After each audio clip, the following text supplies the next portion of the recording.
on this computer. Bien. Bueno, entonces, aquí vamos. Esta semana arrancamos la unidad 4. Recuerden que la unidad 3 la cerramos con el parcial 1, si bien quedó pendiente este tema de tratamiento de caracteres que se va a retomar a partir de esta unidad, ¿sí? Vamos a hacer más ejercicios con este tema y vamos a entrar en la preparación de lo que va a ser el trabajo práctico 2, o sea, los elementos necesarios para generar el trabajo práctico 2 y también para rendir el parcial 2. Esta unidad para mí representa, a mí también me gusta mucho, como dice Lucas ahí, me parece un contenido muy interesante, pero representa una bisagra también, a mi modo de ver, en el contenido de la materia. Porque si ustedes lo piensan, estas 3 primeras unidades se trataron de algoritmos. Vieron que la materia se llama algoritmos y estructuras de datos, y yo les había anticipado en las primeras semanas que las estructuras de datos, pese a que tuvimos una primera noción con las tuplas y todo eso, van a aparecer con más fuerza a partir del segundo cuatrimestre. En esta primera etapa nos concentramos más en los algoritmos. ¿Qué son los algoritmos ahora que ya pasaron algunas semanas? Un algoritmo es buscar el mayor valor entre 3, un algoritmo es calcular un promedio, es procesar un lote de datos y contar los impares. Todos esos procedimientos que ustedes han aprendido a hacer, si se ponen a pensar desde que probamos aquel primero al mundo hasta hoy, hay muchos procesos que ustedes pueden resolver algorítmicamente y por ende traducir y convertirlo en un programa que antes no sabían hacer, ¿no? Todo ese aprendizaje lo incorporamos en estas primeras unidades. La unidad 4 viene a traer como una pausa, ¿no? Para mi modo de ver, que es decir, bueno, ya sabemos hacer bastantes cosas, ahora vamos a organizar este código un poco mejor. Entonces apunta al código en sí mismo, a programar cosas más eficientes, más reusables, más profesionales, a que el código que hasta ahora es una pila de instrucciones, una continuación de la otra, más o menos que andan, empiece a ser un poco más sólido, ¿no? A tener una mejor organización. No tengo la diapositiva todavía, pero sí estoy presentando la UV, ¿no? ¿O no? ¿Me están viendo la UV que yo comparto? Sí. Ah, sí, sí, me asusté. Bueno, entonces de estas unidades vamos a empezar con esta ficha 9, va a decir semana 10, acá no se confunden con eso, va a decir semana 10, pero la ficha es la número 9. Y tengo, por supuesto, una presentación, porque no sería yo si no fuera así, que vamos a empezar a verla a partir de este momento. La ficha se llama, la primera de las fichas que componen esta unidad, se llama subproblemas y funciones, y es justamente se va a tratar justamente de lo que les decía recién, de un esquema o de una manera distinta de construir el código. Los procesos van a ser los mismos, los algoritmos van a ser los mismos, los vamos a implementar de distinta manera.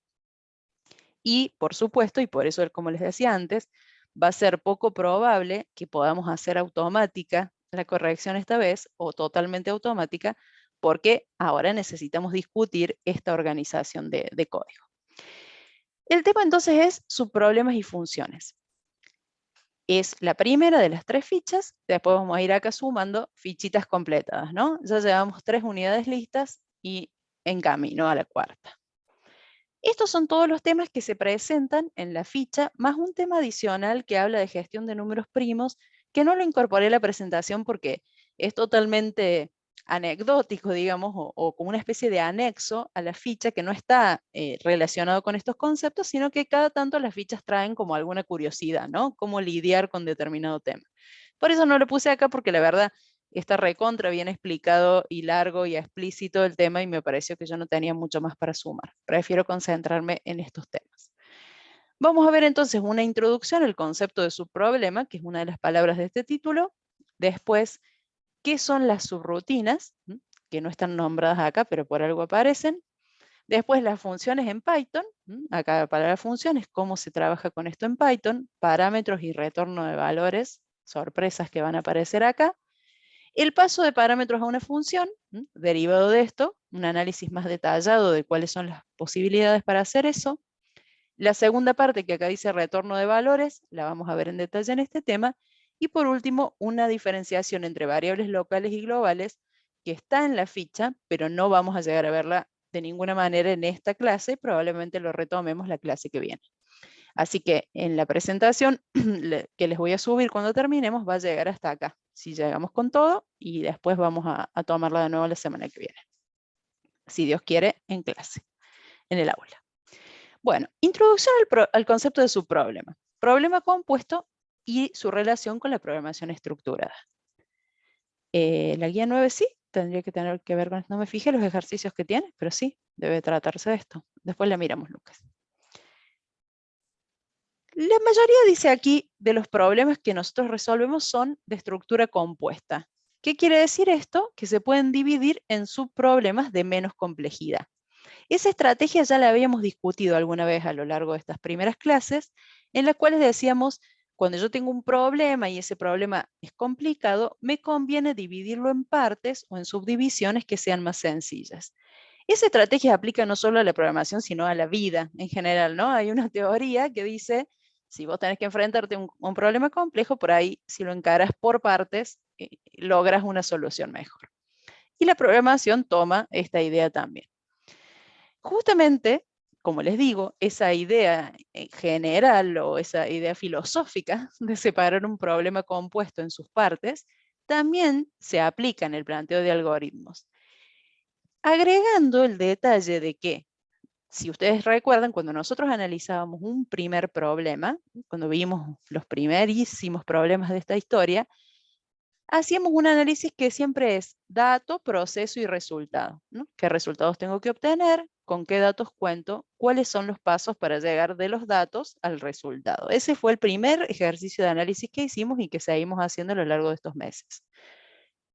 Los subproblemas, las partes estas en las que vamos a dividir el problema principal, van a mantener esa característica. O sea, nosotros vamos a tener un problema, una situación un poco más grande o más abarcativa, y vamos a identificar etapas o partes de esa solución.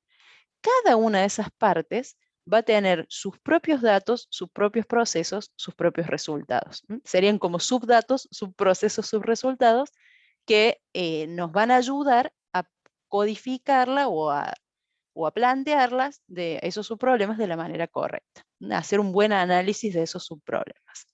Vamos a practicarlo varias veces, así que no se preocupen por eso, pero les adelanto esta situación. Justamente el paradigma de la programación estructurada, ¿sí?, que es la que hemos elegido, la manera que tiene la programación estructurada de encarar la solución a problemas, consiste en dividir un problema en partes, programar esas partes, resolver esas partes y luego unirlas a todas para lograr la solución general. Resaltamos esto porque creo que lo habíamos comentado, pero lo voy a repetir ahora rápidamente. Un paradigma, la palabra paradigma aislada de la programación, hace referencia a una forma de encarar algo. Está el paradigma, no sé, no importa, voy a buscar ejemplos rebuscados porque no tienen sentido. Paradigma es una forma de resolver algo. Si ustedes se fijan, o incluso algunos si están adelantando algunas materias de segundo año, hay una de ellas, la que sigue de la nuestra, que se llama paradigmas de programación. ¿Por qué se llama paradigmas de programación? Porque ustedes ven en esa materia distintas maneras de encarar la programación. La programación tiene como distintas corrientes de pensamiento, distintas maneras de buscar una solución a los problemas. En esta materia nuestra, de todos esos paradigmas que existen, tomamos uno solo, que es la programación estructurada.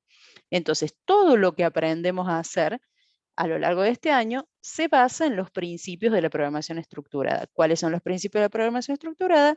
Dividir un problema en partes, resolver esas partes y luego conectarlas para llegar a la solución final. Hasta ahora, como estábamos en los inicios de este aprendizaje, solo veíamos problemas que estaban compuestos por una única parte, ¿sí? Eran tan cortitos que con una partecita alcanzaba. Ahora van a empezar a crecer en volumen.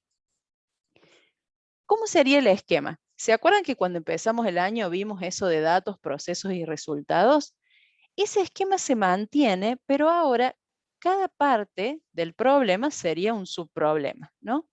Entonces nosotros, por ejemplo, tenemos acá un gráfico que muestra un problema compuesto que tiene 3 subproblemas. Para este problema en general, para el problema compuesto, el que está acá representado en rojo, hay un conjunto de datos que vamos a identificar y hay un conjunto de resultados que también vamos a identificar. Esto no va a cambiar. Lo que se modifica es el proceso. El proceso ahora tiene un conjunto de divisiones, o sea, se divide en partes. Y cada una de esas partes tiene sus propios datos y sus propios resultados. Lo habitual es que los datos iniciales del problema también sean los datos iniciales del primer subproblema. Este subproblema va a tener como un resultado parcial o intermedio, que es su propio resultado. Y en general, por eso esto es esquemático, pero en general, todos o algunos de los resultados de ese subproblema se van a convertir en datos del segundo subproblema. La salida de este va a ser la entrada de este otro. Este otro va a tener algunos procesos, algunas acciones que van a derivar en nuevos resultados. Esos resultados nuevamente intermedios van a ser datos del tercer subproblema. Y el tercer subproblema va a tener también su propio dato, sus propios procesos, y el resultado ya se va a convertir en el resultado general del programa. Y lo que se espera entonces es como hacer las cosas en etapas. Por eso también elegí esta representación de la construcción de un edificio piso por piso, ¿no? La idea es ir desarrollando etapas, etapas hasta llegar a la solución final. Eso serían también los subproblemas, partes de la solución. ¿Sí? Entonces acá, después vamos a ver en la realidad que no va a ser todo tan lineal así como está dibujado acá, pero esa es la idea o el esquema que vamos a tratar de seguir. Vamos con un primer problema para ver cómo es el asunto este del análisis. Dice, es el problema 25, les digo una vez más que los problemas se enumeran todos en la ficha, desde la ficha 1 en adelante, por eso siguen creciendo los números. Este es el 25 de todo el conjunto de fichas. Dice, en el contexto de un estudio estadístico se requiere un programa que cargue 3 números por teclado y luego proceda a determinar el menor de ellos y calcular el cuadrado y el cubo del mismo. El enunciado entonces dice, tienen que cargar 3 números, determinar el menor de ellos y calcular para ese menor el cuadrado y el cubo. ¿Cuáles son los resultados? El menor valor, su cuadrado y su cubo. La respuesta, el total de respuestas de este problema es ¿cuál es el menor? ¿Cuánto vale el cuadrado? ¿Cuánto vale el cubo? ¿Qué datos vamos a tener? 3 números distintos, A, B y C, porque dice un programa que cargue 3 números por teclado. ¿Cómo va a ser el proceso?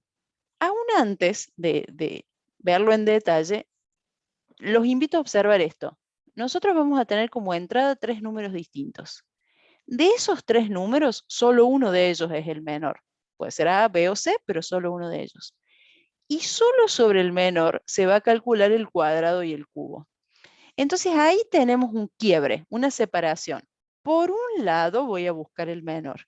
Una vez que tenga el menor, me voy a concentrar en calcular el cuadrado y el cubo de ese valor. Los dos que ingresaron con ese ya no me importan más. Por eso tenemos la posibilidad, de nuevo este ejemplo es sencillo, pero nos permite empezar con esta idea de la separación. Tiene como 2 etapas este problema. Una, buscar el menor, y la otra, hacer los cálculos del cuadrado y el cubo. Esto hace que cada uno de los subproblemas, uno encontrar el menor y otro calcular el cuadrado y el cubo, pueda tener sus propios datos, su propio proceso, su propio resultado. Para el subproblema 1, el subproblema 1 sería determinar el menor de los 3 valores de entrada. Ese es el primer subproblema, de los 3 valores encontrar el más chico. ¿Qué datos va a tener este subproblema? Los 3 valores de entrada, ¿no? Pero el resultado va a ser uno solo, el menor de los 3 números. Para este subproblema, el cuadrado y el cubo no es un resultado. Es un resultado del problema general, pero para esta primera etapa solo importa encontrar el menor. ¿Qué datos tenemos? Como les decía, 3 números A, B y C. ¿Cómo va a ser entonces el proceso? ¿Qué proceso logra que a partir de 3 números yo encuentre el menor de ellos? La función min. Ah, no. ¿Cómo hacemos para encontrar algorítmicamente el menor de 3 valores? ¿Qué tipo de estructura necesitamos? Condicionales, muy bien, Agustina. Ahora ya se olvidó, vieron los ciclos, se olvidaron de todo. Necesitamos condicionales que los comparen y encuentren el más chico, ¿sí? Entonces el proceso va a ser ese, comparar esos 3 valores y encontrar el menor. Con eso se va a terminar el subproblema 1. Entonces ahora cuando venga el subproblema 2, ¿sí? Que es calcular el cuadrado y el cubo del menor encontrado. ¿Cuál es el resultado? ¿Cuáles son los resultados de este segundo subproblema? El cuadrado y el cubo. Esas son las respuestas que se esperan de este segundo subproblema. El cuadrado y el cubo del menor valor. Ahora, ¿cuáles son los datos acá? ¿Van a ser de nuevo los datos A, B y C? No, porque entonces voy a tener que otra vez buscar el menor y para qué dividí en partes. El dato de este subproblema es el menor valor de los 3, al cual hay que calcularle el cuadrado y el cubo. O sea que el resultado del subproblema 1 se convierte en dato del subproblema 2. El subproblema 2 necesita que el 1 busque el menor para conocerlo y hacer los cálculos que le tocan a él, hacer su parte, su etapa del trabajo. En este caso el proceso va a ser sencillo, simplemente hay que tomar la variable men y calcularle su cuadrado y su cubo. Bien, seguimos. ¿Cómo se representa esto gráficamente? Acá les repetí el enunciado para que no lo perdamos de vista, pero es siempre el mismo. Nosotros vamos a tener un inicio y un fin, como siempre. Los datos del problema en general, lo que está en rojo son los valores en general del problema. El problema principal o el problema compuesto tiene 3 datos, A, B y C, y tiene 3 resultados. El menor, su cuadrado y su cubo. El proceso se convierte en un solo bloque donde de alguna manera, a partir de estos 3 datos, aparecen estos 3 resultados. Ahora, dentro de ese bloque, si nosotros lo vemos en detalle, tenemos los 2 subproblemas. El subproblema 1, que es el que determina el menor, y el subproblema 2, que calcula el cuadrado y el cubo. ¿Cómo se van a comunicar entre ellos dos? Va a hacer falta esta variable intermedia, men, que viene a ser el resultado del subproblema 1, porque es el que se ocupa de buscar el menor, y el dato del subproblema 2, porque a partir de ese menor va a calcular el cuadrado y el cubo. ¿Vamos bien hasta ahí? ¿Cómo lo ven al tema? ¿Se entiende? ¿Cuál es la idea? Cruzado. No sé si es algo bueno o malo. Bueno. Bueno. Esto es analíticamente o esquemáticamente lo que vamos a hacer. El diagrama, si lo vemos, digamos, así completo, no cambia mucho con respecto a lo que veníamos haciendo. Se cargan los 3 primeros datos, se hace una comparación, si A es menor que B y que C, es el menor, si no comparo B contra C, si es menor me quedo con B, si no me quedo con C. Nada nuevo hasta acá. Se cierra este condicional, luego se calcula el cuadrado del cubo, usando la variable men, y se muestran los resultados. Estas llavecitas que dicen, este es el subproblema 1 y este es el subproblema 2, todo muy lindo, pero a nivel de diagrama acá no se ve nada especial hasta ahora. Igual, aunque no se vea nada especial, vamos a programar este código para empezar a ver cómo se traduce esta idea a al lenguaje de programación, ¿no? Entonces vamos a abrir, yo voy a abrir el proyecto de PyCharm que tengo aquí. Y ustedes, si quieren y pueden, van a crear un proyecto nuevo y vamos a empezar a trabajar con ese. Yo tengo acá este proyecto cargando. Vamos a esperar un ratito que cargue, tuki tuki. Tuki tuki. Bien. Voy a hacer un proyecto nuevo. Vamos a cerrar todo esto que son los ejemplos que usé para pegar en la presentación. Siempre digo que ustedes van a creer que yo no sé programar, así que a mí me gusta programar desde cero para que vean que sí se puede hacer en tiempo real. Voy a hacer un nuevo Python file y le voy a poner pizarra. ¿sí? De nostalgia que tengo porque no puedo estar en el pizarrón. Así después cuando termino lo borro. Profe, Sí, yo Nicole, le iba te a escucho. preguntar algo.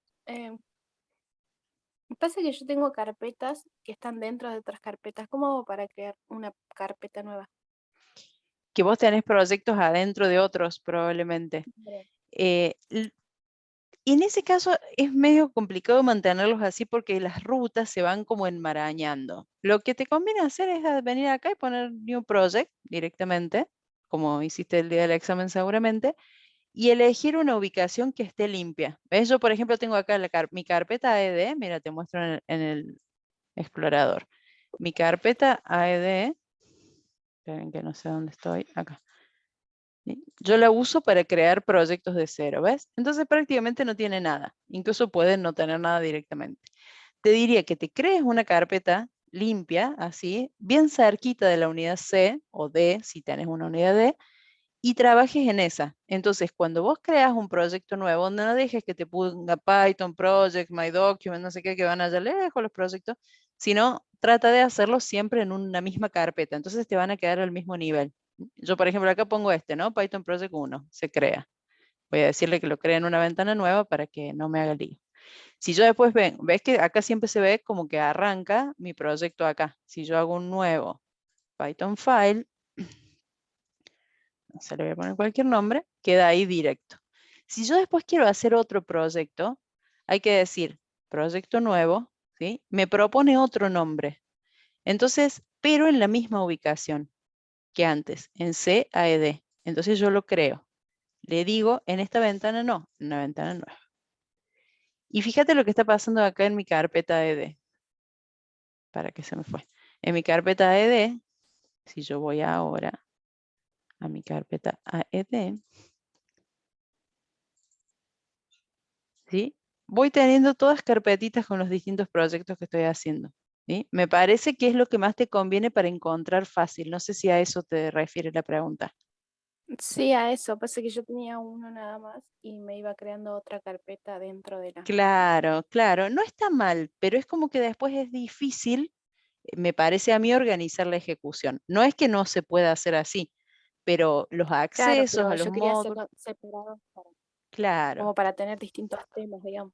Claro, exacto. Yo, por ejemplo, puedes tener uno por cada ficha. Yo en general hago así, tengo un proyecto por cada ficha y adentro tiene varios scripts, pero están todos relacionados con la misma ficha. Les recomiendo, me parece un poco más fácil hacerlo así. Lo que conviene en ese caso a lo mejor es ponerle el nombre del proyecto de la ficha o algunas palabras que les indiquen cuáles son, incluso un número para que aparezca primero el más nuevo, el más antiguo y poder ordenar por nombre como están acá. Son todas cosas que después cada uno elige su organización, pero a mí me parece que es recomendable. Bueno, vuelvo acá. Entonces voy a poner la diapositiva aquí para que nos quede más o menos visible.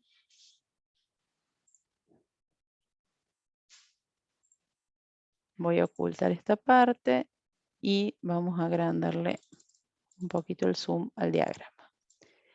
Bueno, no vamos a dejar entonces de tener acá datos, procesos y resultados, ¿no? ¿Cuáles van a ser los datos? Acá nos tenemos una pista con el diagrama, el ingreso de estos tres valores. Entonces va a ser A, voy a ingresar un valor, int input, ingrese A, y de la misma forma duplico y pongo B y C. Ingrese A, ingrese B, ingrese C. Ingrese C. Los procesos ya los veremos y los resultados son el menor, el cuadrado y el cubo. Entonces puedo ir previendo acá los mensajes para no olvidarme. El menor es, el cuadrado es, el cubo es. Bueno, ¿cómo son ahora los procesos? El proceso es, la parte de encontrar el menor sería el subproblema 1. Entonces lo voy a poner acá de título, subproblema 1, calcular el menor. Y dentro programo como siempre. If A es menor que B, and A es menor que C, entonces el menor es A signo, es A. En caso contrario, comparo B contra C. Si es menor, entonces el menor es B. Y en caso contrario, el menor es C. Recuerden que esta estructura, el if, es específica de Python, no todos los lenguajes lo tienen. La forma expandida de esto, e igualmente válida, es decir, si no, y anidar aquí un if con su correspondiente else. De las dos maneras estoy haciendo lo mismo, buscar el menor. Y acá terminaría lo que es el subproblema 1. Entonces ahora voy al subproblema 2, que es calcular cuadrado y cubo.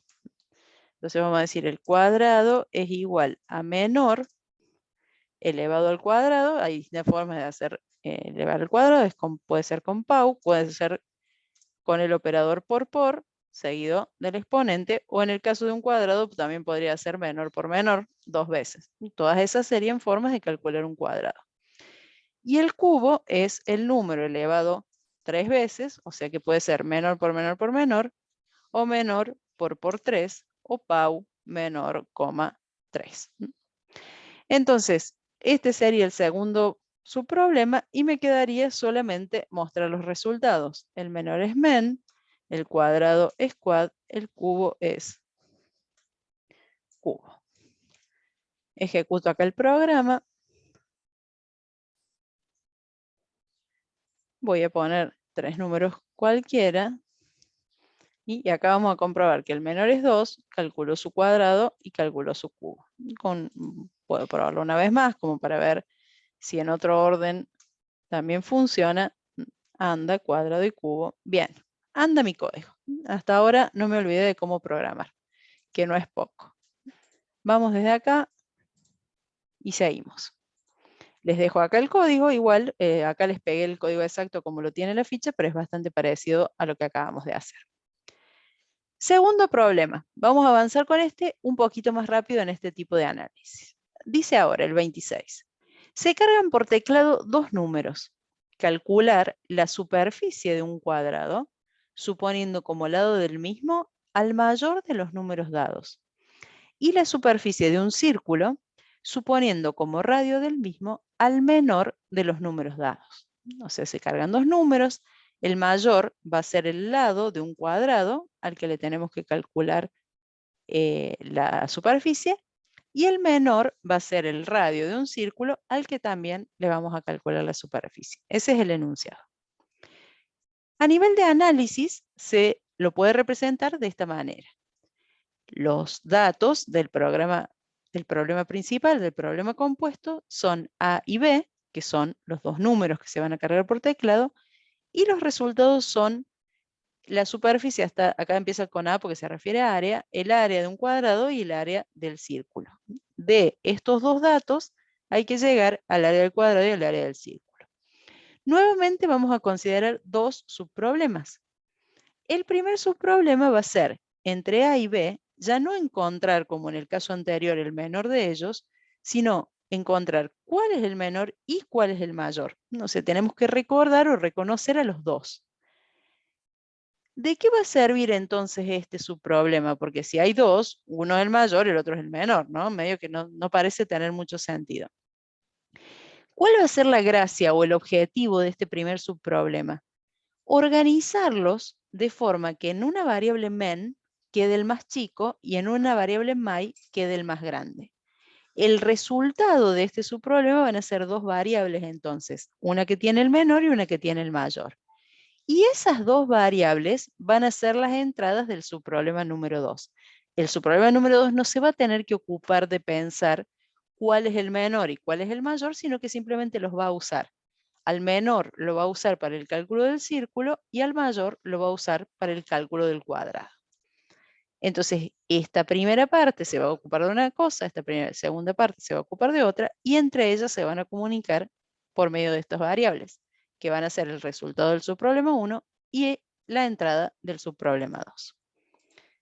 ¿Cómo es el diagrama de flujo? Nuevamente no tenemos acá diferencia con lo que veníamos programando antes, pero quería aprovechar para mirar en el diagrama cuál podría ser la tentación de un programador que no divide en subproblemas. Decir, yo cargo los valores A y B y comparo. Si A es mayor que B, quiere decir que A es el más grande, ¿no? Entonces, confiesen, ¿no hubieran ustedes calculado directamente acá la superficie del cuadrado y la superficie del cubo? Del círculo, perdón. O sea, área del cuadrado es igual a por 2. Y área del círculo es igual a B, bla, bla. Y acá al revés.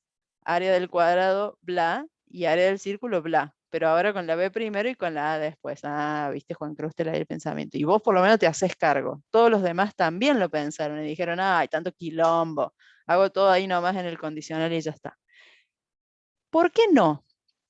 Porque acá, ustedes siempre recuerden que nosotros estamos aprendiendo técnicas que funcionan en problemas pequeños para que luego sean aplicables a problemas más grandes.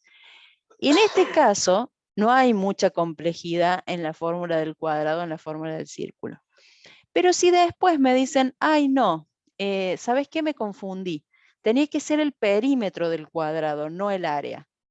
En esta solución que ustedes están viendo en pantalla, ¿dónde tendría que hacer yo el cambio? ¿Cómo tendría que hacer para cambiar el área del cuadrado por un perímetro? Solamente acá. ¿Sí? En este cálculo donde se está calculando el área, lo cambio, incluso cambio la fórmula, ni siquiera es necesario que cambie la variable, y en vez de my al cuadrado, que la superficie del cuadrado es lado por lado, o lado al cuadrado, sería 4 por lado, ¿no? Cambio este cálculo y ya está. Si en cambio yo hubiera programado a ambos lados de la condición, tenía que corregirlo de los dos lados. Tenía que corregir de este lado el cálculo y de este lado también. Y al hacer eso, hay más riesgo de errores. Puedo hacerlo de un lado y olvidarme del otro. Puedo en un lado poner lado por 4, en la otra parte poner lado por 5 porque tipé mal. ¿Sí? Cuando uno no separa el problema en partes, la complejidad no se reduce, solamente se repiten los procesos varias veces. Por eso, esto es una manera, como les decía al principio de la clase, de encarar soluciones mejores a los problemas que ya sabemos resolver. No van a aparecer novedades durante estas semanas de cosas que no sabíamos cómo calcular, sino que van a aparecer mejores maneras de hacerlo, maneras optimizadas de hacerlo. Nuevamente voy a dejar este diagrama acá y voy a ponerme otra pizarra más porque esta pizarra la voy a necesitar, así que voy a poner ahora pizarra 2 y vamos a programar este segundo código. Quiero representar acá lo que les estaba recién diciendo oralmente por si por ahí no se entendía tanto. Yo tengo los datos, van a ser los valores A y B, ¿no? Entonces voy a decir A igual a int input ingrese A. Uy, ingrese A. Ahora duplico y pongo ingrese B. Muy bien, esos son los datos. Ahora viene el proceso. Lo que les decía recién es que puede ser tentador decir, si A es mayor que B, esto indica que tengo que calcular la superficie del cuadrado con A y la superficie del círculo con B. Entonces yo podría decir acá, el área del cuadrado es igual a A por 2 y el área del círculo es igual, es 2pi por radio, ¿sí? La superficie, perdón, es pi por radio al cuadrado, disculpen, es pi por radio al cuadrado, entonces es 3,1415, 3,14 también podría ser, por el radio, que en este caso es b, elevado al cuadrado, ¿sí? Entonces por 2. ¿Sí? O también, acá podemos poner, si quieren recordarlo, la función Pau, que permite elevar un número a una potencia cualquiera. Cualquiera de las dos va. Y en el caso contrario, o sea, si A no es mayor que B, entonces el mayor es B. Por lo tanto, el área del cuadrado la tendría que calcular con B y el área del círculo con A. ¿Qué hacemos todos, varios. Creo que existe, mis alumnos, es que me lo pregunté y me olvidé de fijarme. Pensé que podía estar en mat.pi. Ahí está, mira. Hay un mat.pi. No sé si hay que poner así. Lo pensé, lo pensé. Como random, hay un módulo que tiene las cosas matemáticas más sofisticadas. Parece ser una constante. Se podría reemplazar así. No sé si coincide el tipo de dato. Bueno, si falla ya sabemos por qué es. Bueno, pero acá está bueno para hacer eso que les decía. Miren, vamos a dejar el 3,14 como estaba. 3,1415. ¿No? Y el área entonces del cuadrado la tengo que calcular con b. Primero, ¿se imaginan cuántas chances hay de que yo copie esto, lo pegue acá y después me olvide de cambiar las variables? ¿Sí? O digo, ah, no, este se calcula con b y el otro con a, pero me olvido de cambiarlo. Y si no, no, bueno, está bien, me acuerdo y lo hago bien. Y entonces, en ese caso, los resultados serían print, el área del cuadrado es área del cuadrado, y print, el área del círculo es área del círculo. Si yo lo pruebo a este programa, así como está, ingrese A, pongo un dato, ingrese B, pongo otro, el área del cuadrado la calculo con el mayor porque 3 por 3 es 9, y este que es un 2, 2 por 3, 2 al cuadrado es 4 por 3, es más o menos 12, debe estar bien. Quiere decir que en este caso tendríamos la clásica discusión que tenemos con los alumnos, donde dicen, profe, pero anda, profe, pero anda. Ajá. Ahora te lo muestro, Matías, porque se me puso solo acá. Ya les digo, pero ya les digo porque ahora justo voy a usar el ejemplo. ¿Sí? Anda, efectivamente anda. Vamos al caso que les decía recién. Viene justamente la pregunta que me hace Misael. Me dice, ¿esta constante pi no está en alguna librería? ¿Sí? Yo no puedo traerla de algún lado en vez de tener que escribirla, tipearla. Sí, pero no importa, yo ya la escribí acá, ¿no? Y resulta que yo acá no me di cuenta y puse 51. 1000 veces nos puede pasar. Al escribir la fórmula 2 veces, yo tengo 2 posibilidades de equivocarme. Pongamos que no me equivoqué.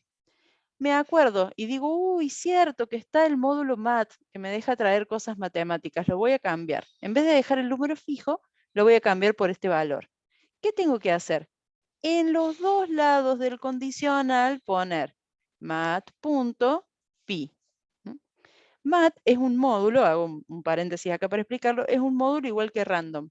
Trae una serie de prestaciones relacionadas con funciones matemáticas específicas, sobre todo las funciones trigonométricas, esas cosas más sofisticadas.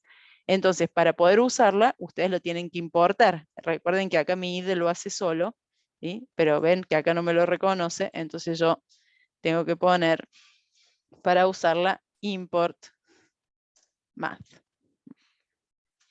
¿Sí? Entonces ahí funciona. No es necesario que lo sepan usar, le respondo justo a la pregunta que me hizo Misael y me viene bien para comentar que existe, pero no es necesario que lo sepan porque no es parte de las fichas. Entonces, yo acá, como repito, si tengo que corregir de los dos lados. Si el usuario se arrepiente y me dice no quiero el área del cuadrado, quiero el perímetro del cuadrado, tengo que venir acá y cambiarlo, venir acá y cambiarlo. Y cada vez que hago eso, soy más propenso a errores. Entonces, el código funciona, pero no es de buena calidad. ¿Qué el hecho de que yo tenga dos procesos iguales a ambos lados del condicional sugieren que tal vez esto lo podría yo mejorar y dividir en partes, ¿no? ¿Cuáles son esas partes? Un primer subproblema que determina cuál es el mayor y cuál es el menor, o sea que dice si A es mayor que B, el mayor es A, uy, este así me tiene loca, el mayor es A y el menor es B, y en caso contrario, el mayor es B y el menor es A. ¿Sí? Y luego tener otro subproblema 2, donde simplemente haga estos dos cálculos una sola vez cada uno de ellos, sabiendo que en un caso tengo que usar my y en otro caso tengo que usar men. Entonces, si el usuario cambia de idea y en vez del área del cuadrado quiere el perímetro, yo vengo acá y cambio una sola vez por 4 y ya está. Es parte, repito, de programar mejor las cosas que ya sabemos programar y programarlas correctamente como se debe hacer profesionalmente. Por supuesto que esta segunda versión funciona porque si no tanta lección se iba al diablo. El área del cuadrado es 20, dice ahora, porque acuérdense que lo cambié como perímetro, pero lo voy a devolver acá. Vamos a poner de nuevo un 3 y un 5. Entonces el área del cuadrado es 25, porque el número más grande es 5, 5 por 5 es 25. Y la parte del círculo hizo pi por radio al cuadrado, el radio al cuadrado es 9, multiplicado por pi, 9 por 3, 27, 28, está bien. Me está dando más o menos bien. Bueno, ¿vamos bien hasta acá? ¿Se va entendiendo que la única cuestión es resolver con resultados intermedios? ¿Sí? Hasta ahora lo único que hemos agregado a nuestra lógica son soluciones o resultados intermedios. Nuevamente, como en el caso anterior, les dejo acá la solución para que la tengan dentro del material de estudio. Vamos ahora al concepto de subrutina, porque hasta ahora lo único que hemos visto es subproblema. Dividir el problema en partes más pequeñas y ponerles un título. No hicimos más que eso en este momento. Y de última, practicar un poco cómo pensar de esa manera. Pero ahora vamos a las subrutinas en sí. Ya dijimos que se puede separar en partes el problema para facilitar su solución, ¿no? Que ese es el planteo basado en subproblemas. Pero es posible representar eso mismo en el diagrama de flujo y en el programa. O sea, es posible dibujar y programar un problema con subproblemas. La respuesta, por supuesto, es sí, porque si no, no existiría esta ficha. Cada lenguaje tiene prevista la implementación de una subrutina de distintas maneras. En el caso de Python, la manera de implementar una subrutina se llama función. Existen entonces. Uy, Franco me parece que no quería que lo escucháramos. A ver, voy a ver. Esto, lo muteé yo. Díganle cualquier cosa. Pues me parece que no era la idea que la escuchemos. Bueno, entonces, la implementación de las subrutinas en Python se llaman funciones. Y ahora vamos a aprender cómo se hacen. ¿Qué tiene que ser en general una subrutina? Una parte del programa, un segmento, que se escribe aparte del programa principal. O sea, no tiene que tener solamente un título, como hice yo acá, sino que se escribe de manera tal que representa otra parte. Claro, Lucas, la parte de subproblemas es el análisis. ¿Cómo reconocer los potenciales subproblemas dentro de mi problema principal? Sería como la parte del análisis del problema. Y las subrutinas, con sus funciones, son la manera de programarlo, de implementarlo. Esas serían las dos partes de esto. En realidad, aunque suene complicado, ya usamos nosotros funciones de Python, que son la implementación de las subrutinas. Print, por ejemplo, es una de esas funciones. Está escrito el código en otra parte y explica, o sea, esa parte del código, implementa las instrucciones necesarias para que salga algo en la consola. Claro, exacto, Lucas, lo que te estás diciendo ahí está perfecto en el chat. También hay otras funciones que usamos sin cuestionarnos demasiado cómo están hechas, como son, por ejemplo, int, float, input, pow, que acabamos de usarla. Todas estas son funciones que Python ya trae desarrolladas. ¿Qué vamos a hacer nosotros ahora? Hacer nuestras propias funciones. ¿Sí? La idea es que ahora, como programadores, analicemos el problema, reconozcamos los subproblemas que lo forman y construyamos para esos subproblemas sus propias funciones individuales que los puedan resolver. Pow es para elevar a una potencia, Nicole. El primer parámetro es la base y el segundo parámetro es el exponente. Por ejemplo, Pow x3 significa elevar x al cubo.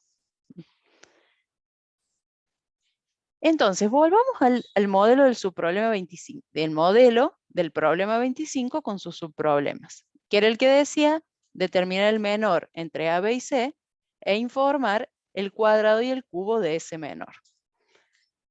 ¿Qué vamos a hacer ahora? ¿Sí? Necesitamos tener dos subrutinas, o sea, tenemos que convertir esta parte en una subrutina cuyas entradas o datos sean A, B y C y cuyo resultado sea el valor de men, la variable men. Y en el caso del subproblema 2, tiene que ser otra subrutina cuyo dato es men y cuyos resultados son el cuadrado y el cubo. Y eso es lo que vamos a armar ahora. ¿Cómo se representa una subrutina en diagrama? Vamos primero por el diagrama. Aparece este nuevo símbolo, se incorpora este nuevo símbolo que es como un hexágono medio aplastado o un rectángulo con puntas, como quieran llamarlo, dentro del cual se coloca el nombre de la subrutina y se acompaña con un par de paréntesis, ¿sí?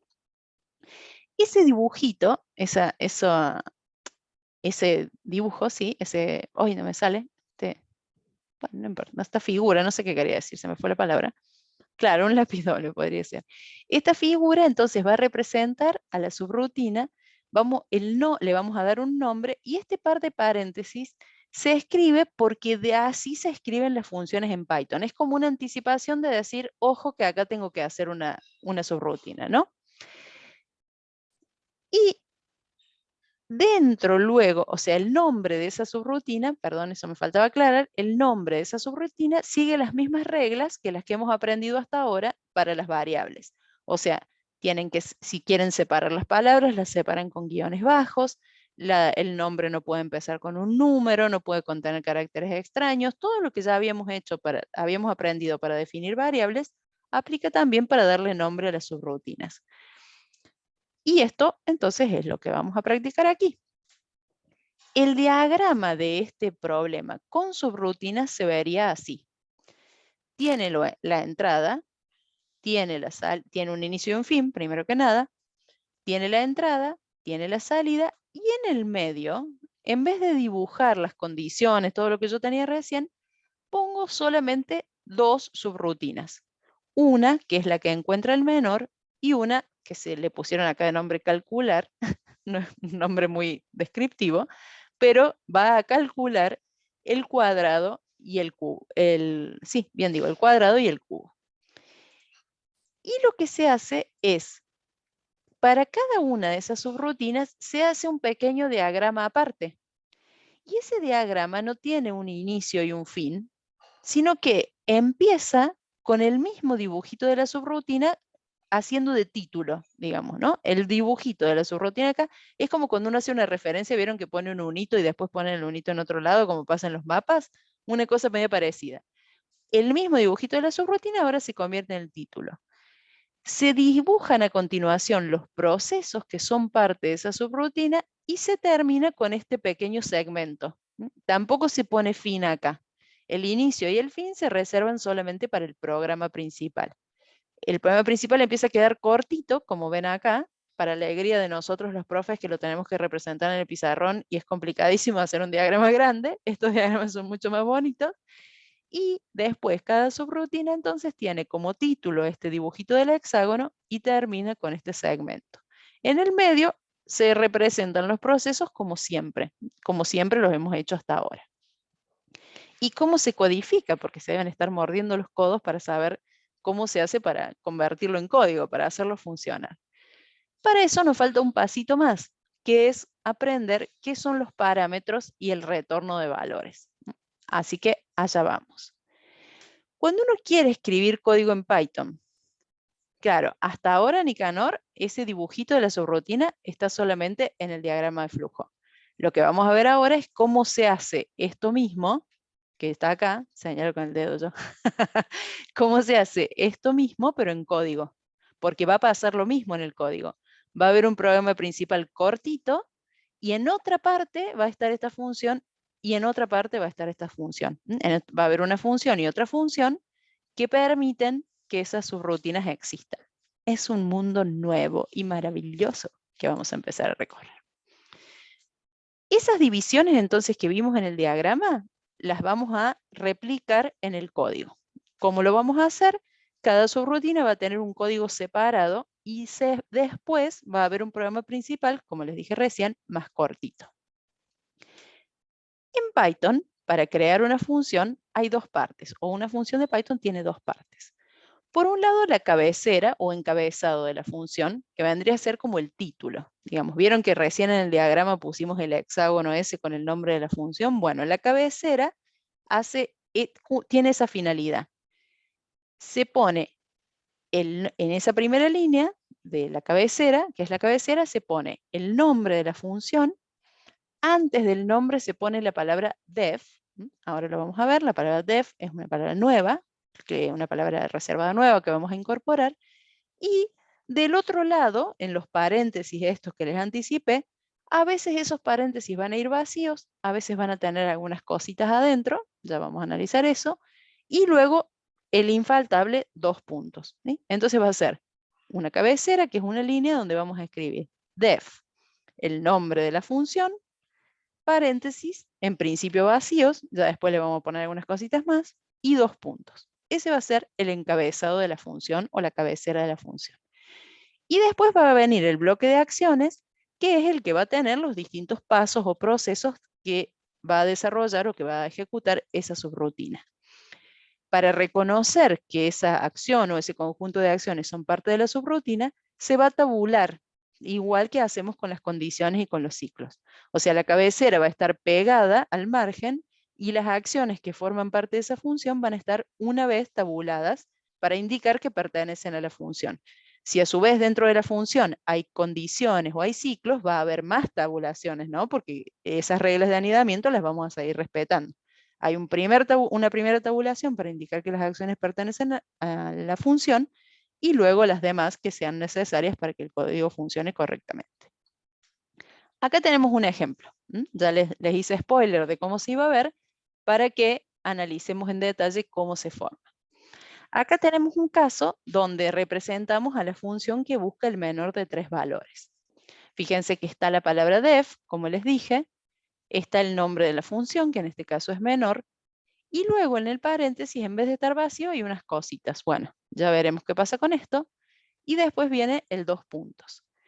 Esta función empieza, la primera instrucción es esta condición, entonces está tabulada una vez. Se expresa toda la condición. Ahora fíjense que la rama verdadera tiene otra tabulación más. No quiere decir que ahora que se pega todo acá. Las demás tabulaciones se siguen respetando. Y en caso contrario, ¿no? Todo con sus respectivas anidaciones. Y acá al final aparece otra palabra reservada nueva que es return. Def y return, entonces son dos palabras para incorporar a nuestra programación que hasta ahora no conocíamos. La línea def menor n1, n2, n3 es la cabecera de la función. ¿Qué son las variables n1, n2 y n3? Son lo que se llama parámetros de la función. Y esto representa los datos que esa función necesita para trabajar, los datos de entrada. Las funciones no tienen como el programa principal inputs, ¿sí? Ingrese un valor, ingrese otro, sino que nosotros les pasamos los datos en su cabecera. Esta función que tiene que buscar el menor entre 3 números, que tiene como dato los 3 números a los cuales le tiene que buscar el menor. Entonces esos 3 números están acá representados en su cabecera. Si recuerdan cómo era el código, esas variables se llamaban A, B y C. Bueno, Lucas. A propósito, no se llaman A, B y C, sino que se llaman N1, N2 y N3, porque es un detalle que vamos a analizar en un ratito. Después, como ya les dije, en este bloque viene el bloque de acciones que se escribe inmediatamente a continuación de la cabecera, pero tabulada una vez. Y entonces luego, como también dijimos, todo el resto de las instrucciones va a respetar sus propias reglas de tabulación, pero va a empezar haciendo una primera. Aparece esta instrucción return. ¿De qué se trata eso? Sí, Juan Cruz puede. Dice, una última instrucción del bloque de acciones es la instrucción return. Esta instrucción hace que antes de finalizar la función, devuelve el valor que acompaña a return, en este caso es la variable mn, al punto donde esa función se invocó, donde se hizo que la función se ejecute. Esto, antes de que vayamos ahí, se los quiero mostrar con el diagrama. Yo acá tengo la función menor, ¿no? Acá tenía la función menor. Cuando el programa llega a este punto, cuando la ejecución llega a este punto, va y busca la definición de la subrutina menor. Entonces, hace todo lo que se indica debajo del título de este menor.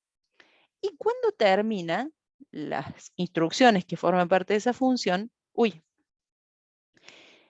el curso de acción vuelve al punto donde fue llamada la función. O sea, que viene acá, va acá, hace estas cosas, vuelve. Se encuentra otra llamada, va a la llamada, bueno, basta hacer clic, señora. Va a la llamada, sigue las cosas y vuelve, ¿no? Y después viene. Así funciona, ya se los voy a mostrar con el paso a paso, pero les anticipo que funciona así. Cuando encuentra una llamada, va, hace lo que dice la función y vuelve. Encuentra otra llamada, va, hace lo que dice la función y vuelve. Por eso, acá en la presentación dice, la instrucción return devuelve ese valor al punto donde fue invocada.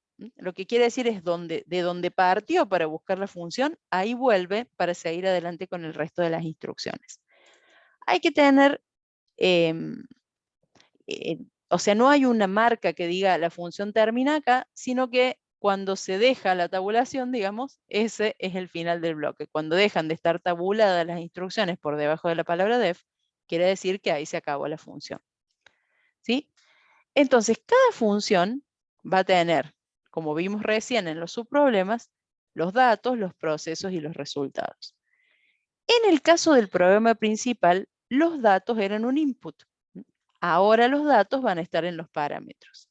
Los procesos van a ser un conjunto de acciones, como siempre, y los resultados que antes eran prints, ahora van a ser retornos en las funciones que vamos a ir programando. ¿Sí? Entonces, cada función puede entenderse como un proceso separado, al igual que lo que dijimos en la definición de subproblema. Un proceso separado que tiene sus datos, que tiene sus procesos y que tiene sus resultados. Bien, acá hay una representación media loca, pero me gustó traerla porque nos muestra qué es lo que pasa en las llamadas.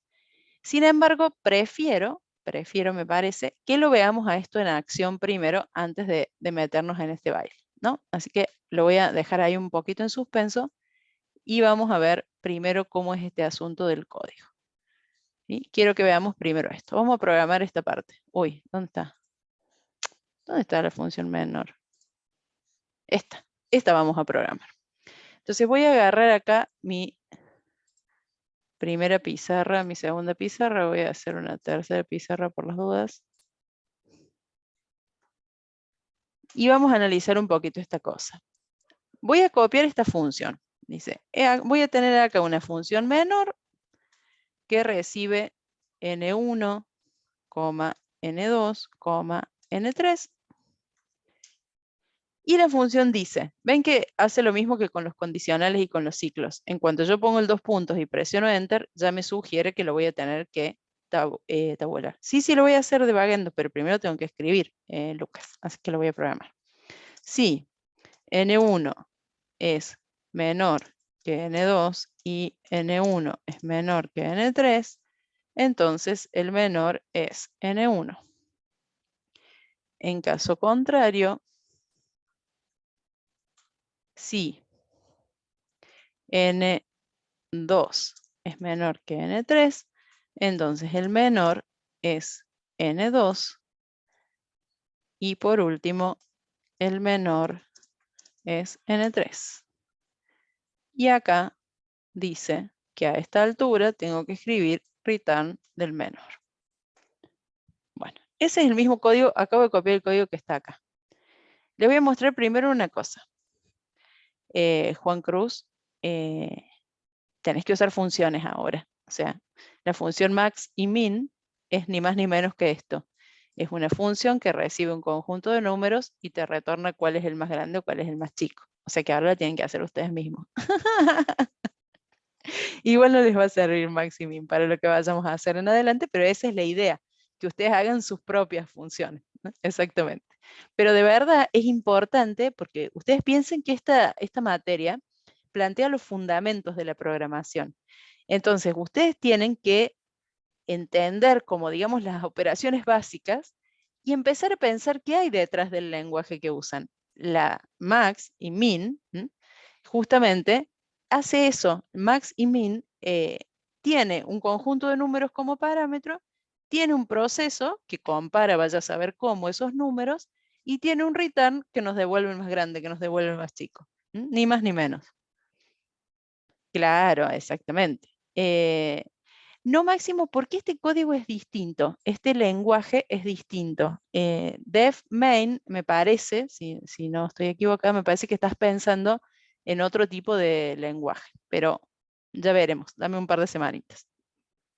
Claro, Juan Cruz, esa es la bocha, que cuando vos haces la función una vez, la copias y la pegas en otro lado, o la incorporas en otro lado, como hacemos cuando nos traemos las funciones de random. Entonces se empieza a programar menos, ¿sí? Menos cantidad de líneas y se puede usar más veces. Imagínense, por ejemplo, que si ustedes hubieran podido hacer una función que dijera tirar cartas para el jugador en el blackjack, podrían haberlo programado una sola vez, ¿sí? Podrían haber hecho eh, dar cartas, una función que se llamara dar cartas y que sorteara que si las dos cartas no sumaban no sé qué, toda esa lógica puede ir adentro de una función.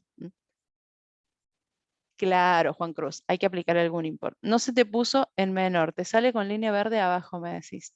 Tal vez porque tenés el corrector gramatical ese por defecto, que te avisa que es una palabra que no es en inglés, digamos.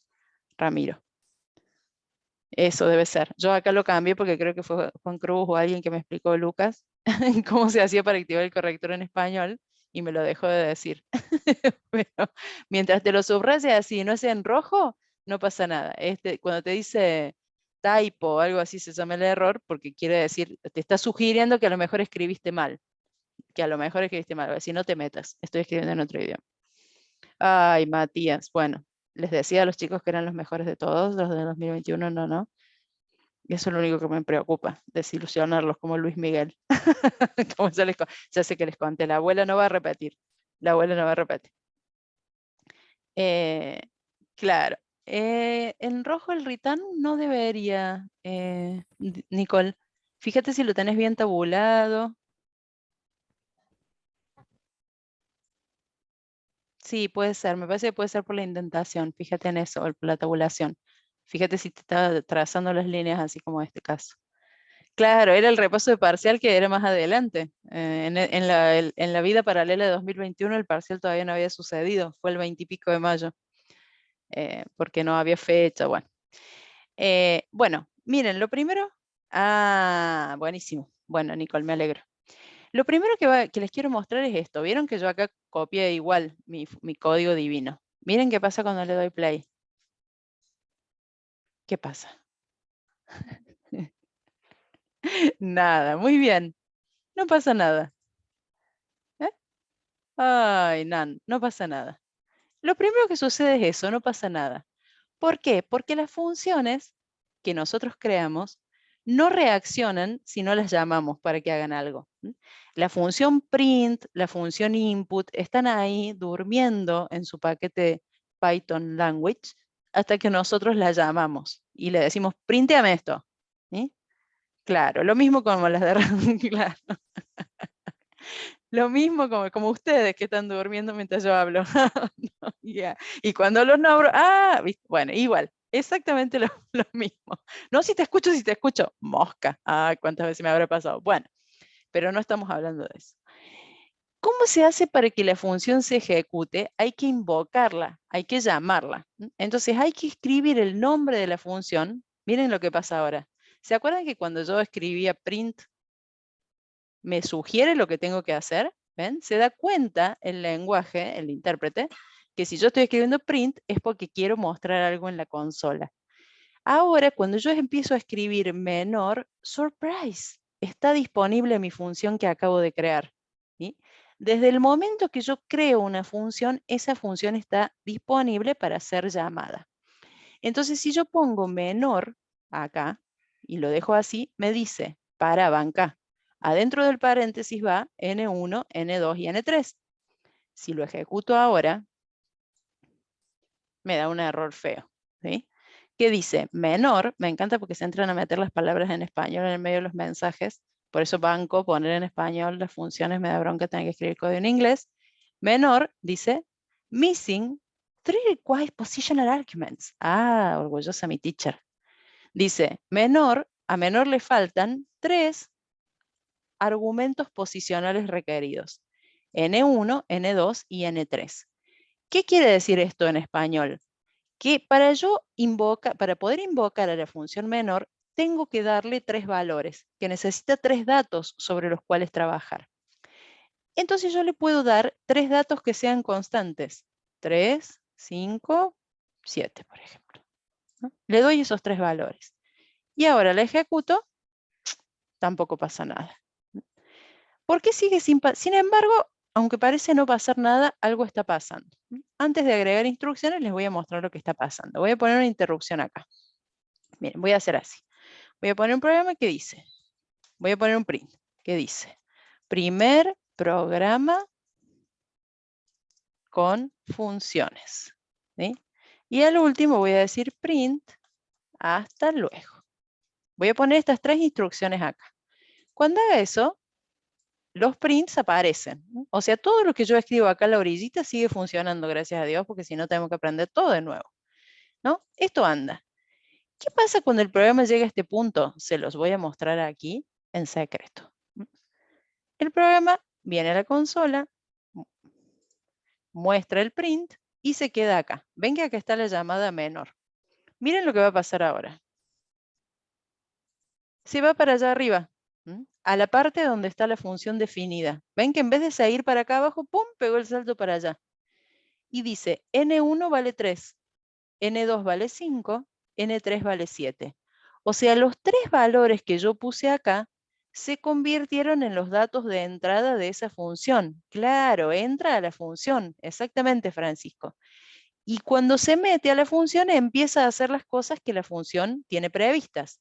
Acá compara si N1 es menor que N2 y si N1 es menor que N3. Y sí, porque es el más chico de todos, entonces entra por este lado. Saltea los demás if y llega al retorno. ¿Sí? ¿Y qué hace cuando llega el retorno? Vuelve acá donde la llamé y continúa con la siguiente instrucción. Entonces me dice hasta luego y el programa termina. Es casi mágico.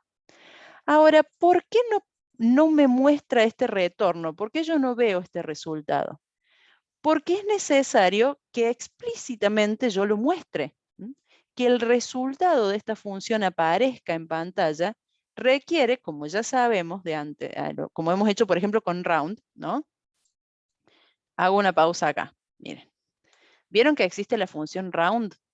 Que si yo pongo round de un número, así, a 2 decimales, me lo redondea. ¿Se acuerdan que ustedes lo hacían con el promedio? Bueno, ¿qué sucede si yo pongo esta interrupción por en la función round ahora? No es mía, la voy a poner acá. Miren.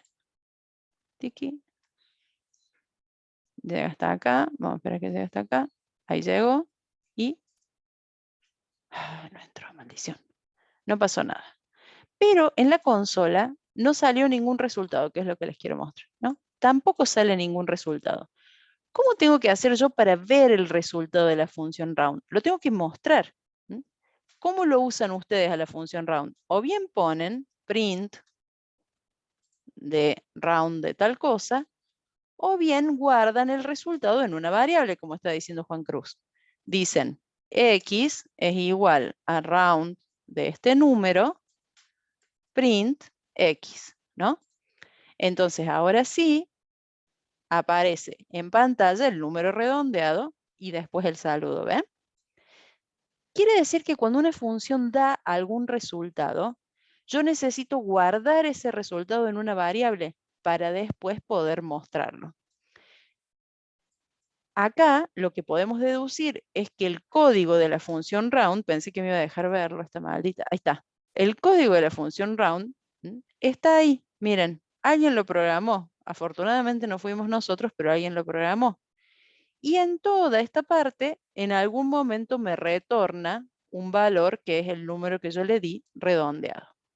Entonces, para usar la función menor, la estrategia es la misma. Yo tengo que llamar a la función, pero guardar su resultado en una variable. Y así voy a poder mostrar el resultado que me dio. Si yo hago esto mismo ahora, ¿sí? Aparece el 3. Yo le mandé 3 números y me mostró el menor de ellos. Si ahora le doy los números en otro orden, se sigue dando cuenta que el menor es el 3. Si le doy otros números, ahora el menor es el 5. ¿Se puede hacer print menor? Claro, podemos resumir esto en una sola instrucción. Podemos resumir esto en print de llamar a mi propia función. ¿Sí? Y pasa exactamente lo mismo que pasó recién con round. Si la función retorna dos valores, dice Juan Cruz, ¿cómo se reparte la variable? Mira, vamos a probar acá. Yo voy a retornar mn, n1. Se separa con coma lo que tiene que retornar. Voy a retornar cualquier cosa, ¿no? O voy a poner acá una cadena porque puede ser de tipo distinto. Voy a poner el menor. Voy a poner acá la palabra menor, ¿no? Esto y la palabra menor. ¿Qué pasa cuando hago print? Mira, Juan Cruz, atención. ¿Qué será esto? ¿Viste lo que hizo? Me muestra los dos valores entre paréntesis. ¿Qué es esto? ¿Qué son dos valores encerrados entre paréntesis? Una tupla, exacto, exacto. Cuando la función retorna varios valores, en realidad retorna una tupla compuesta por todos esos valores. Y ustedes pueden tomar esa tupla completa, como estoy haciendo yo, o acceder individualmente con los índices a cada uno de los retornos que les dio. Pero eso es un tema que viene más adelante, ¿no? Se los adelanto nomás. Por ahora, nuestra función retorna un solo valor. Como decían los chicos recién, hasta ahora esto no parece ser muy distinto a buscar el menor. O sea, entre hacer todo este bardo, yo hubiera puesto estos condicionales acá y listo. ¿Dónde cobra importancia esto? Cuando yo quiero encontrar el menor entre varios conjuntos de números, es donde esto tiene gracia. ¿Sí? Duplico la línea y puedo mandarle varios conjuntos de valores y cuando lo ejecuto, miren, me encontró el menor de cada conjunto. ¿Sí? ¿Cómo se comportó esto en la práctica? ¿Cómo se comportó en la realidad? Voy a interrumpirlo en este punto. Miren porque es interesante. ¿Sí? Viene acá, la primera llamada menor. ¿Qué va a hacer? Vaya arriba, tiene los números 5, 33 y 7, el primer conjunto que le di. Compara, compara y dice el menor es 5. Vuelve al lugar donde la llamaron a la función, ¿ven? A la primera llamada. Ahora vamos a la siguiente. De nuevo se encuentra una llamada a la función menor. ¿Qué va a hacer? ¿Qué creen que va a hacer cuando llegue a esta línea? A ver si me tiran ahí en el chat. ¿Qué va a hacer cuando yo lo siga? Chin, chin, chin. Vuelve a la función. Muy bien, Agustina. Otra vez va para arriba. Pero ahora los parámetros tienen distinto valor. 10, 11 y 4, que son los siguientes que le mandé. Entonces repite el proceso, pero con otros valores de entrada. Y por ende el resultado es otro. Viene acá y ahora resulta que el más chico es N3 y ese es el que me retorna. Vamos al tercero. Nuevamente va a la función. Ahora son 22, 11 y 44. El más chiquito es el del medio. Entra por este lado y retorna. Este es el valor esencial de hacer una función, más allá del orden en el código. Y es la diferencia principal entre que la función sea simplemente un subtítulo a que yo la reuse, la vuelva a llamar, ejecute varias veces lo que programé. Eso es lo fundamental de una función bien hecha, que yo pueda usarla varias veces en distintos contextos. no solamente funciona enviándole valores fijos, sino que también puedo mandarle una variable. Vamos a suponer que acá voy a poner una variable X que tiene un, no sé, 8. Entonces voy a hacer que en estas llamadas voy a poner en cualquier lugar la variable X. Voy a poner el final acá. Entonces ejecuto. ¿Sí? Y funciona perfectamente. Acá el 8 no es el más chico, acá el 8 no es el más chico, pero acá sí. Entonces cuando llama a la función, le manda un 5, un 8 y un 7. Un 8, un 11 y un 4. Un 22, un 11 y un 8. ¿Bien? De la misma manera que lo asigno fijo, esto podría ser un ingreso por teclado. Ingrese X. Escribí mal. Sí, escribí mal. Entonces pongo un valor cualquiera para X y lo mismo funciona. De hecho, claramente las tres variables, todas las variables podrían ser ingresadas por teclado. O sea, la utilidad esencial es que yo escribo el código una sola vez y ese código es ejecutable varias veces. De esta misma manera se comportan las funciones que ustedes ya conocen. O sea, la función print tiene previsto un solo parámetro que es una cadena de cosas a mostrar. ¿Sí? Acá, print tiene un parámetro que es una cadena. Cuando recibe ese parámetro, muestra en pantalla la cadena. ¿Qué proceso tendrá dentro? Sepamos o no sepamos de qué se trata, ¿sí? Un conjunto de instrucciones que permite que salgan en la consola los valores que nosotros pusimos en esa cadena. Esa inteligencia, esa prestación, está dentro del core, digamos, del núcleo del lenguaje. Imagínense si nosotros tuvimos que poner a programar eso cada vez que queremos hacer print. Los parámetros no tienen que ser del mismo tipo, Juan Cruz, necesariamente, porque este lenguaje, al igual que no tiene restricciones en la declaración de variable, tampoco la tiene en los tipos de los parámetros. Hay otros lenguajes que exigen, además de ponerle nombre, un tipo. Esto es una ventaja, exacto, es una ventaja, pero tiene una gran responsabilidad, como diría Batman. ¿Cuál es? Si yo pongo acá una cadena, ¿sí? Si yo pongo entre los parámetros una cadena, la función no se queja para nada, ¿no? Lo pongo ahí. Pero me da un error cuando los intenta comparar, ¿sí? Cuando quiso comparar acá y uno de los tres datos no era entero, sonamos. No tiene ese tipo de control. Ahí Cosco y lo ejecuté de nuevo. No sé si eso era lo que querías ver. ¿Sí? El intérprete no valida tipos, no, porque Python no es restrictivo en cuanto al uso a los tipos de datos, no tiene limitaciones sobre los tipos de datos. Vieron que ya notamos que cuando una variable tiene un número y yo después le asigno una palabra o le asigno un valor de otro tipo, lo recibe sin problema. Lo único que controla el intérprete es la cantidad de parámetros. Si yo la invoco con menos parámetros de los que espera, si la invoco con menos parámetros, entonces sí me da un error. ¿Sí? Me dice, a menor le falta un argumento. Necesita 3, o sea, le falta el N3. Le pasaste 2 solamente.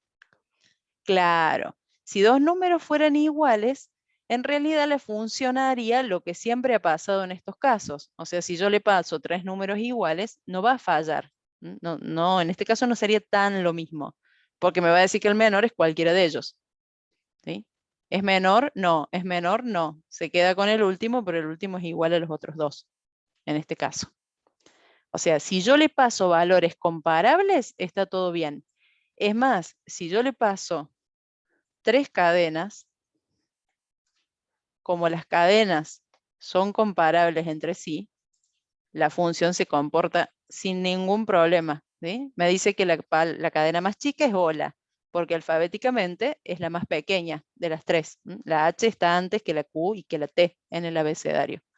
Pero anda, miren la flexibilidad que tiene el lenguaje, que yo estoy haciendo una función que toma 3 variables, las compara entre sí y me devuelve la de menor valor, sin importar su tipo. Mientras los tres tipos sean comparables entre sí, está todo bien.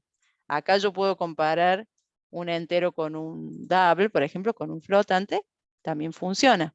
Podemos poner un número chiquito para que nos dé este como resultado. ¿Sí? El riesgo, o sea, la flexibilidad del lenguaje es un riesgo para el programador que tiene que tener cuidado con los datos que le pasa.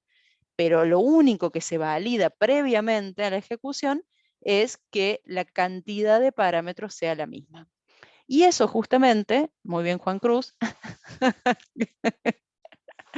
como dijimos, ya después te paso el cheque por la participación en mi película.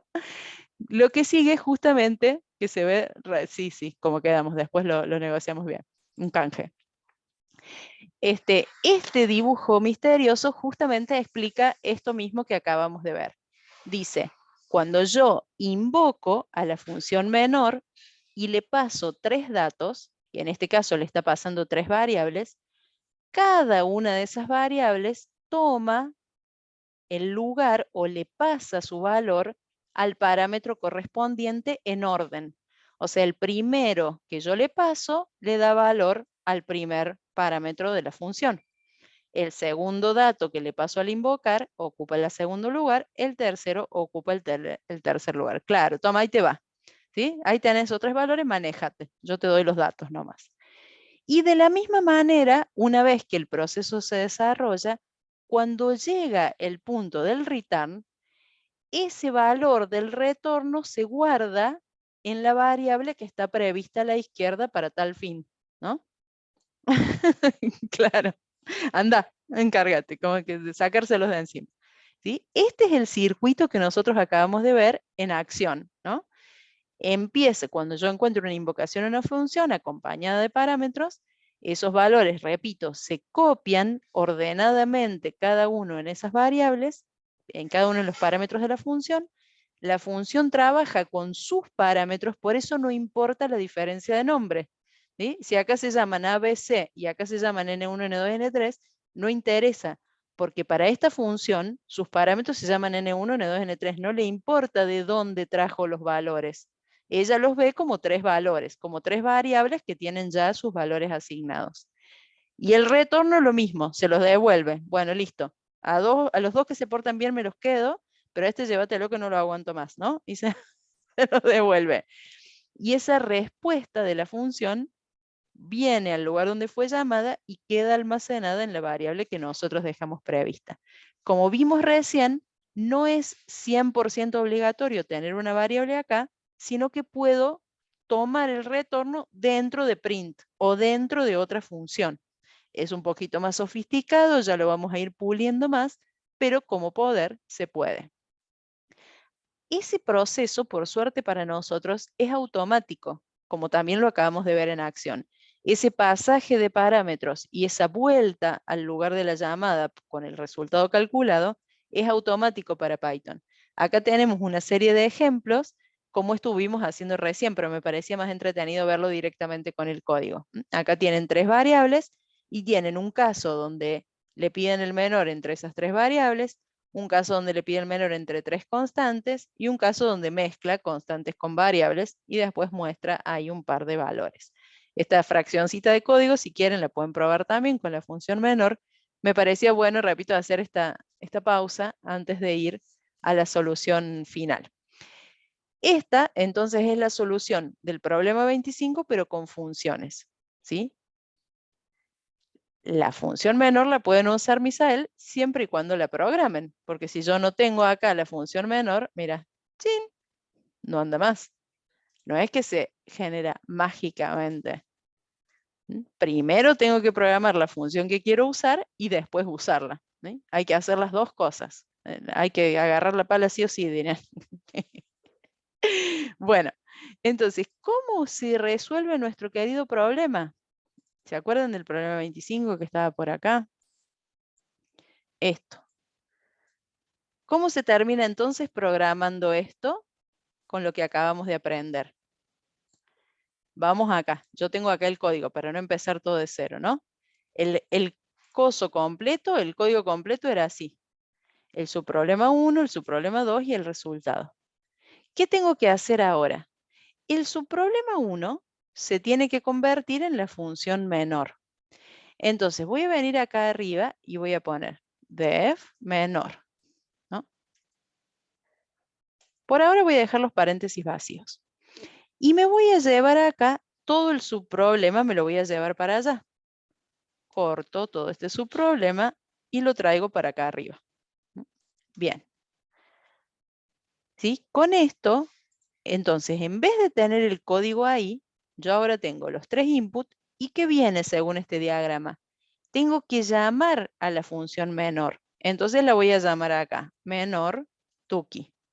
Ahí se reemplaza el subproblema por una llamada a la función. Ahora viene la segunda función, que es la función calcular. Tengo que llamar a la función calcular.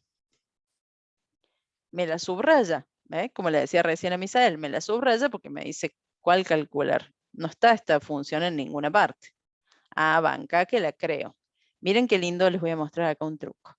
Cuando la subraya así y dice Unresolved Reference Calcular, cuando ustedes presionan Alt Enter, miren lo que les sugiere. ¿Quieres que la cree yo? Te dice. Ay, júrame que lo vas a hacer vos, así no pierdo tiempo. Miren, igual con el botón derecho, ¿sí? Pones Alt Enter. ¿Querés que la cree yo? Ay, dale. Miren lo que hizo.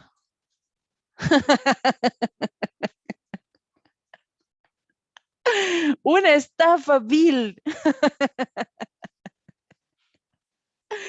Dice, no puedo hacer magia, querido. ¿La hice o no la hice a la función? Dice, yo la hice. ¿Viste como que el que te dice, yo ordené y metió todo abajo de la alfombra? Bueno, eso fue lo que hizo.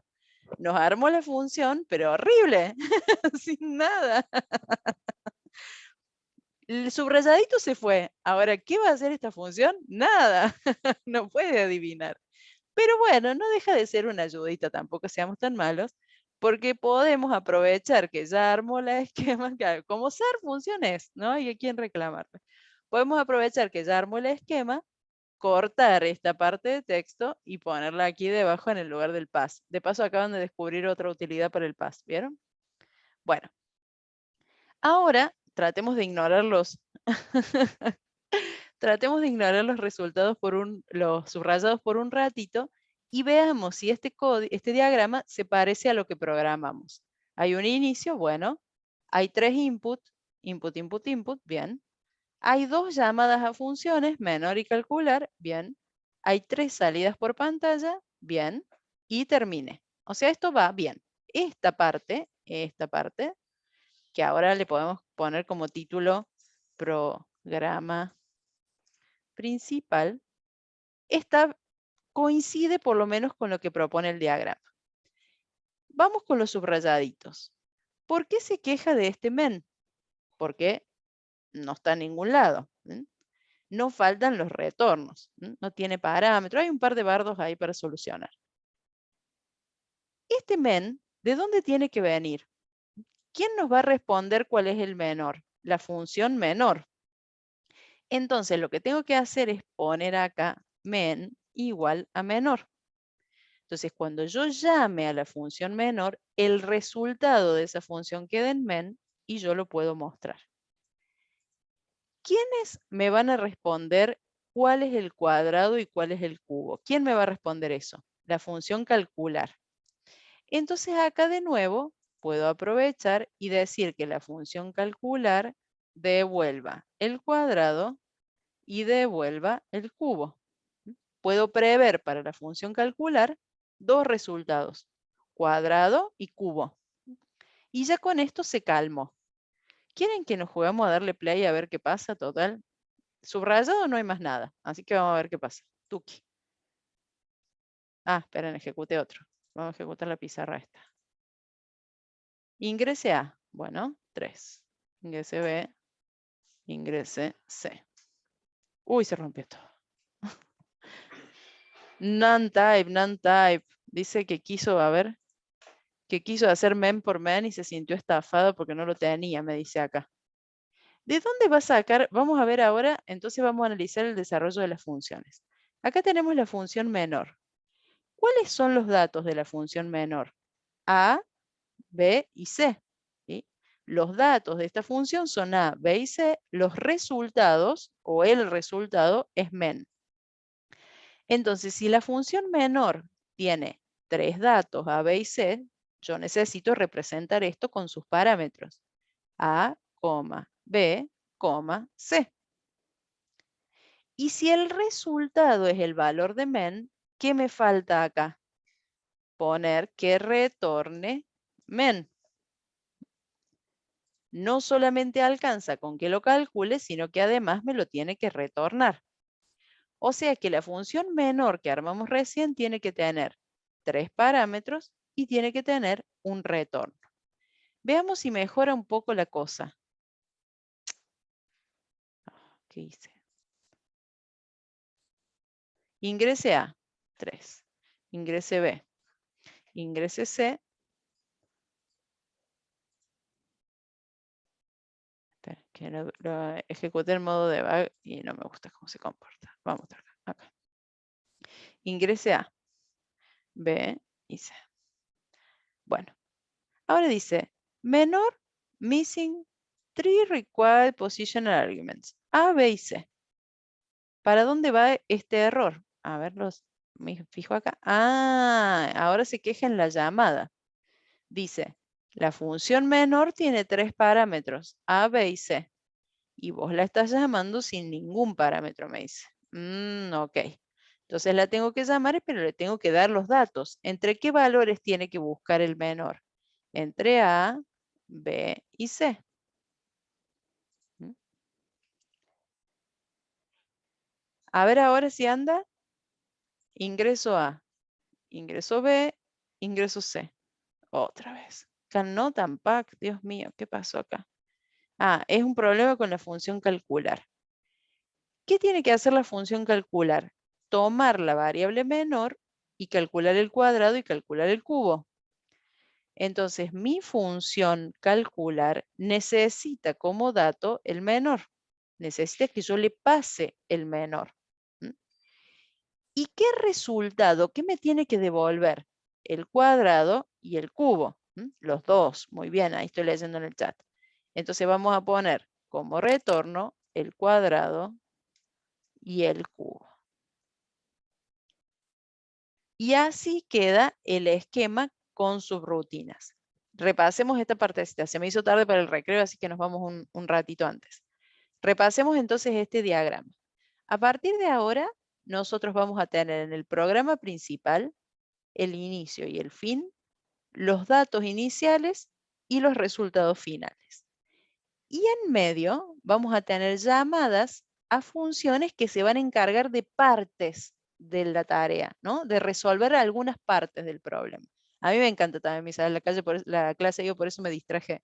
Es un tema que es muy lindo, tiene muchas partes, bueno, muchos componentes. Por eso me distraje con el horario, pero bueno, tampoco los quiero agobiar, así que vamos a llegar hasta acá. El programa principal, decía, va a tener su inicio y su fin, va a tener los datos de entrada, los resultados finales y va a tener una o más llamadas a funciones que se van a encargar de resolver distintas cosas. En este caso vamos a tener dos funciones, una que va a encontrar el menor valor y otra que va a calcular el cuadrado y el cubo de ese valor menor. En código esto significa que la parte de datos tiene 3 inputs, que la parte de procesos tiene las 2 llamadas y que los resultados son estos 3 prints. Una vez que nosotros armamos este esquema, nos tenemos que empezar a preguntar, para la primera función, que es la que calcula el menor, ¿cuáles son los datos? Los datos son los 3 valores de entrada, A, B y C. ¿Y qué resultado tengo que esperar para esa función? El menor de ellos. Entonces, la función tiene 3 parámetros, A, B y C, que son sus datos, y tiene un solo retorno, que es men. ¿Mm? Una vez que armo esta idea, es probable que cuando yo empiezo a escribir acá, no me reconozca la función porque todavía no la hice, pero me orienta en lo que yo tengo que armar. Entonces me voy acá arriba y me concentro en la función. La función tiene una cabecera que empieza con la palabra def. Luego viene el nombre que le quiero dar a la función, ¿sí? Es esta estamos ahora codificando esta parte del diagrama. Menor recibe 3 parámetros A, B y C. El proceso de buscar el menor es el que conocemos desde siempre, comparando esos 3 datos que recibió como parámetro, y al final retorna, devuelve el menor que calculó. Ese menor queda guardado en esta variable. Y ese menor se tiene que convertir en el dato de entrada de esta función, ¿sí? Esta función necesita, si Juan Cruz tiene las mismas reglas que el nombrado de variables. Claro, exacto. Y si quieres varias palabras, podés usar guión bajo. Y después por convención, no está exigido, pero por convención generalmente se le da nombre de verbos a las funciones. Por ejemplo, como acá calcular. Justamente menor no es un buen ejemplo. Debería ser, por ejemplo, buscar menor, obtener menor. Generalmente por convención una función tiene que ver con un verbo, pero es por costumbre, no es que esté impuesto eso por el lenguaje, es lo que se estila, para que se entienda que son funciones, digamos. Entonces, para calcular esta parte que necesita calcular, tiene que calcular el cuadrado y el cubo a partir de men. Entonces su dato no son A, B y C, su dato es men directamente. A partir del valor de men, esta función me va a poder calcular el cuadrado y el cubo. Quiere decir que el cuadrado y el cubo son sus resultados o sus salidas. Si esto fuera un programita aislado, yo acá haría 2 prints, ¿no? Del cuadrado y del cubo, pero como es una función, ese cuadrado y ese cubo tienen que ser el resultado, el retorno de la función hacia el punto donde fue llamada. Si ahora revisamos esta ejecución para que tengamos una idea completa de lo que pasa con el programa, ahora sí lo vamos a hacer con debug, vamos a ver que esta ida y vuelta que marcó antes Agustina, vuelve a la función, va a pasar. Voy a poner los 3 datos. Cuando se encuentre una llamada a la función menor, el intérprete va a ir allá arriba a buscar la definición de la función menor. No sin antes haberle dado valores a los parámetros, 3, 5 y 2, que son los datos que yo le pasé. Viene acá, encuentra que el menor de todos es el último, C, y retorna la variable men que contiene el número 2. Cuando vuelve acá, ese resultado de esta llamada se guarda en la variable men. Ahora viene la segunda función, que es calcular. Esta función tiene un parámetro men que vale 2 y tiene 2 resultados que todavía no se calcularon. Cuando yo entre a la ejecución, Tuki vuelve allá arriba. Su parámetro men vale 2. Entonces con ese 2 calcula el cuadrado, calcula el cubo y retorna ambos resultados. Como sabemos, por estas asignaciones en línea de la época que veíamos las tuplas, cuando yo tengo 2 resultados y hago esta asignación, lo primero se guarda en la primera variable, lo segundo se guarda en la segunda variable. Entonces ahí tiene los 2 datos y ya pasa a los prints y el programa se termina. A propósito, acá para no sumarle complejidad, yo estoy llamando igual a las variables que se usan acá que a las variables que usan las funciones. Pero si estas variables tuvieran nombres distintos, lo voy a decir así nomás, pero lo vamos a profundizar en la próxima clase. Si estas variables, por ejemplo, se llamaran X y Z, y yo las paso aquí en la llamada, y si la variable men que usé para el resultado se llamara aquí menor, fíjense que cuando yo cambie el nombre de esta variable, me dice que este men, por supuesto, no lo reconoce, pero el de allá arriba ni se inmutó. Estos de acá arriba ni se inmutaron. O sea que aunque yo escriba men, muy bien, Iván, muy bien, va siguiendo el rumbo de los pensamientos. Aunque yo escriba men acá, no quiere decir que puedo ver esta variable. ¿Sí? Si yo escribo este nombre acá, no hago referencia a esta variable, porque esta variable le pertenece a esta función y esta parte del código no la conoce. ¿Sí? Entonces yo En esta parte tengo mis propias variables. Esto es todo un tema, no quiero que se preocupen, porque no hay ni dejarlos angustiados en el final de la clase, porque, bueno, justo le puse menor también, no fui muy astuta yo, voy a poner M nomás, perdonen, porque no quiero que se confunda con el nombre de la función. No me di cuenta que se llamaba M. Bueno, así, ¿sí?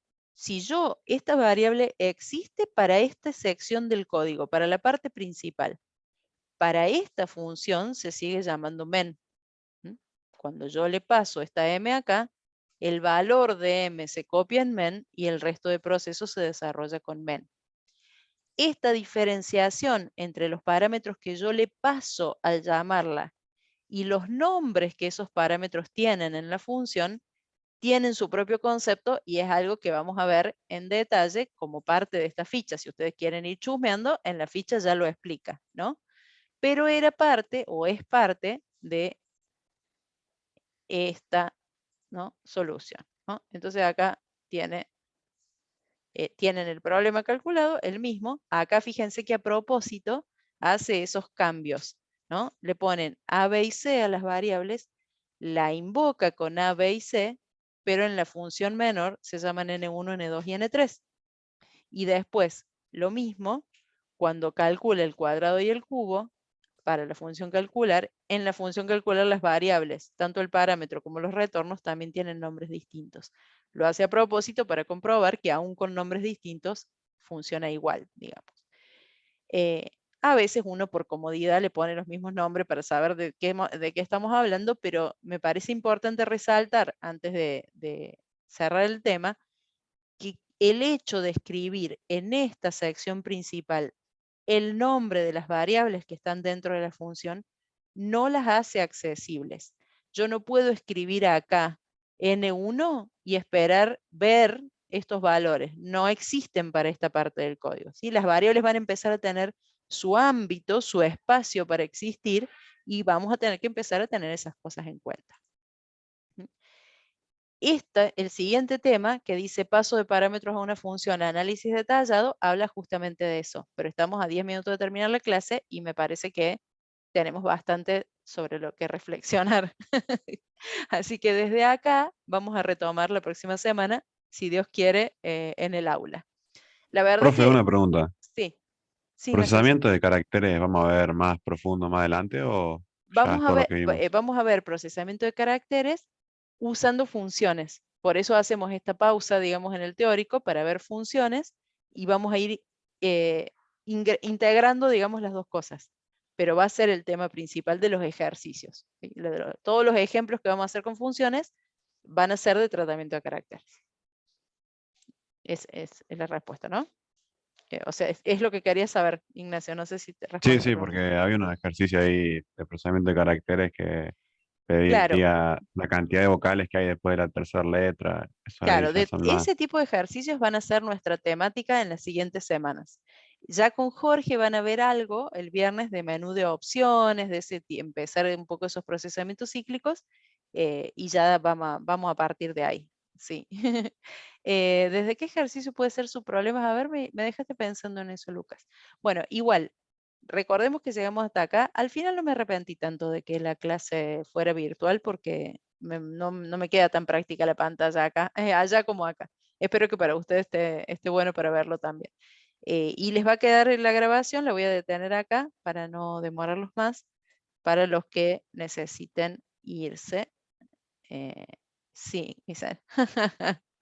No, hay que volver al laboratorio. Pero uy, casi termino la reunión. Bueno, dejo de grabar acá y ahí les cuento.